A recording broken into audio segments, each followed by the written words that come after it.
Shalom uvracha to everyone out there.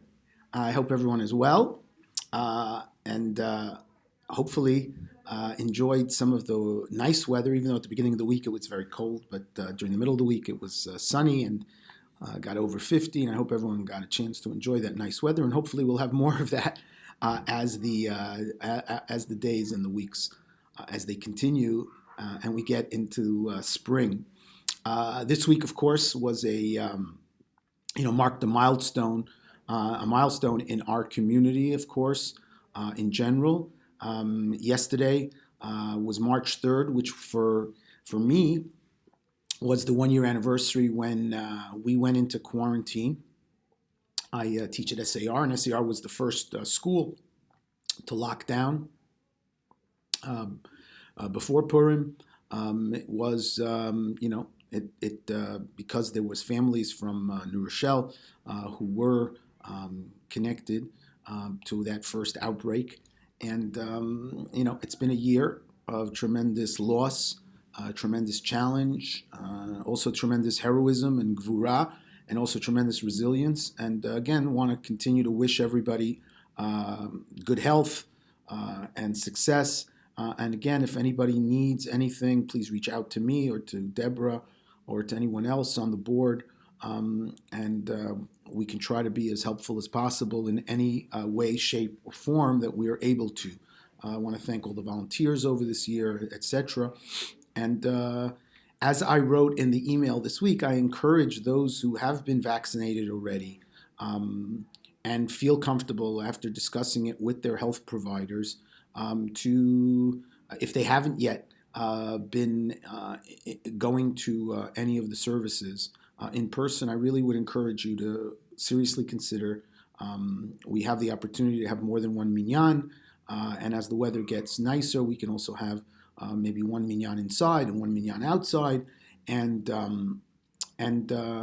it's just part of the beginning. The vaccines are going to hopefully, based on everything that the science and the health professionals tell us, are going to be the key to to return to some form of normalcy. It probably won't be the same, but we'll be able to return to as much as possible as normal. And these slow steps of becoming comfortable, coming to shul and coming to events with distancing. We're continuing the distancing, and we're continuing the masking, and having the windows open and having the doors open and everything else. Baruch Hashem, during the course of these last 8 months or 9 months that we've had the shul in person opening, there has not been not one case of any transmission that I know of connected to the shul. Thank God, which means that the all of the measures, the mitigation measures, work. And we can hopefully continue that. And again, but I would encourage, especially for Mincha Maariv on Shabbat and Kabbalat Shabbat, these are all wonderful opportunities to start to bring yourself and the shul back to a more robust existence. And hopefully, as the next months continue and more people get vaccinated, and even the younger population over the summer, things will really come back as much as they can. So this week's Parsha, it's also Parshat Parah, which tells us that Pesach is on the way.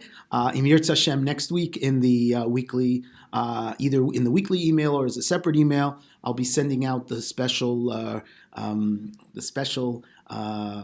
information related to Pesach and the form to sell your chametz, and ma'ot chitim, and being able to donate charity to help those who are in more difficult circumstances.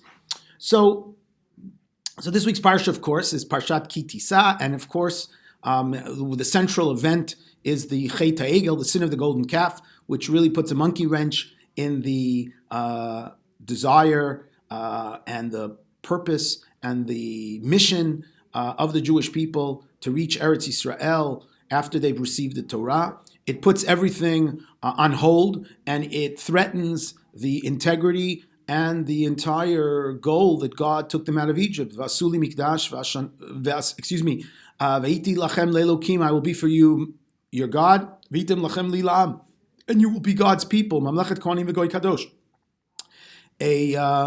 a kingdom of priests and a holy nation, and it really threatens the future and all of the destiny of the Jewish people. I want to speak just for a minute about one specific character in the story of the Chet Egel, and that's Aharon. Aharon is a figure, in certain ways, very tragic. The Bible describes that the people who saw that Moses was not coming down, he was late, they gathered around Aaron, and they said, "Make us a god, because we don't know what's happened to Moses."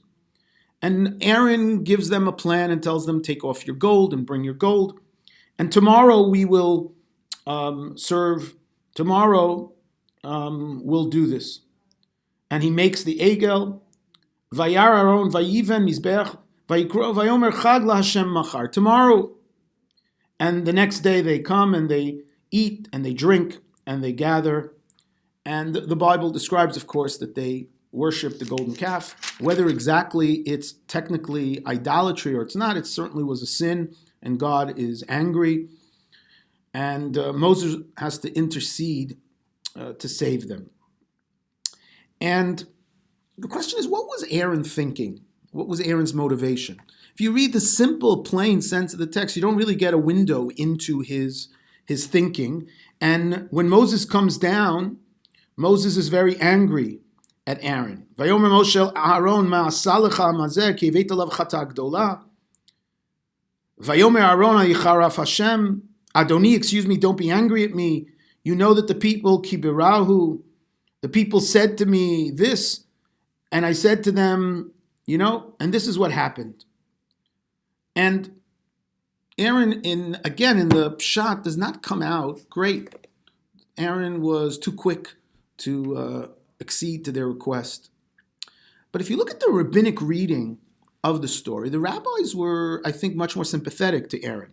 The rabbis note, for example, that even though in previous chapters of the Bible there were other leaders who were mentioned, Joshua and Hur. Now Joshua is mentioned in this story because Joshua was not in the camp, but Joshua was waiting for Moses to come down. But Hur is not mentioned. Hur, who was part of the leadership triad, is not mentioned. And the rabbis give a fascinating window and say that Hur tried to stand up to the people and was killed, was murdered on the spot. And Aaron saw this, and Aaron made a calculated decision that this was not the right way to go. It's also interesting, Rav Yaakov Meidan, the Rosh Yeshiva of Yeshivat Har Etzion, also points to the fact that the text, when Moses comes down, the text has two very strange psukim in the middle. Right after Moses comes down, the Bible interpolates two psukim that seemingly kind of interrupt the continuity of the narrative. Vayifen vayered Moshe comes down, and the luchot were made of this. Vayishma Yoshua et kolam bereo, vayomer el Moshe, kol milchama b'machaneh. Joshua says it's a kol milchama, it's the sound of war. Vayomer ein kol anot gvura, vein kol anot chalusha, kol anot anochi shomeh. And Moses responds that it's not this, it's not that, it's a sound. There's a very strange repartee here. What's going on? What do you mean kol milchama?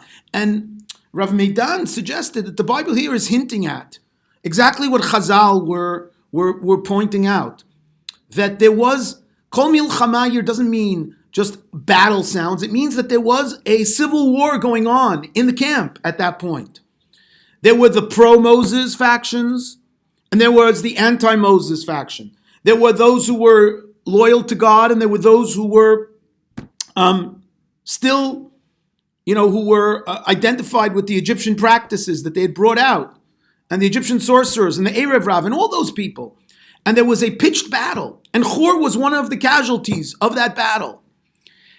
And Joshua hears that and says there's a civil war going on, and Moses' response is, no, the battle has already been decided. Kol hanot, it's done. The pro-Chet Egel Nix, they've won that battle. They have the upper hand. And now it's time to come back to the camp and try to salvage what may.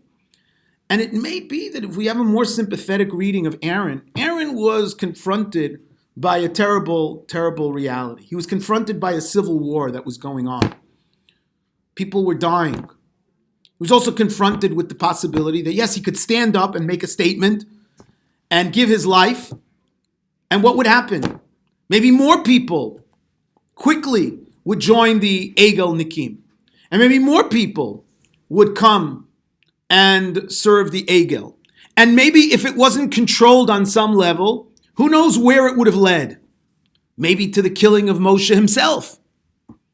And maybe Aaron had to make a terrible decision between many, many unsavory choices, between the choices of continuing a civil war where people were killing each other, and who knows where that would have led.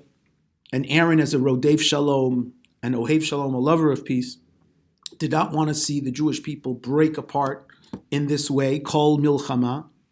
Also, Aaron wanted to, as some of the Chazal point out, wanted to stall, and he says, Chag LaHashem Machar. So he slowly, in effect, makes a compromise in order to achieve a greater goal.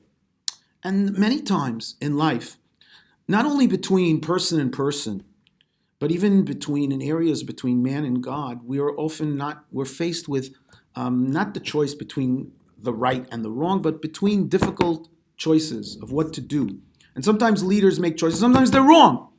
But sometimes leaders have to make choices, and we have to respect those choices in the sense that in the hindsight we can say they were wrong, but at the moment it was a legitimate choice. And we have to recognize that.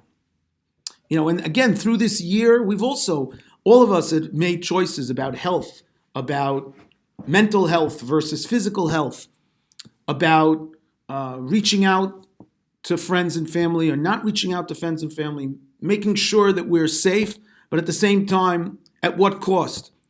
Political leaders have had to do that. And maybe in retrospect, certain things turn out to be the wrong thing. I just read this morning in the Times. We all thought, or people would say that, when the pandemic started and the lockdown started, there would be a baby boom. It turns out there's a baby bust, that there's many fewer babies being born than they expected.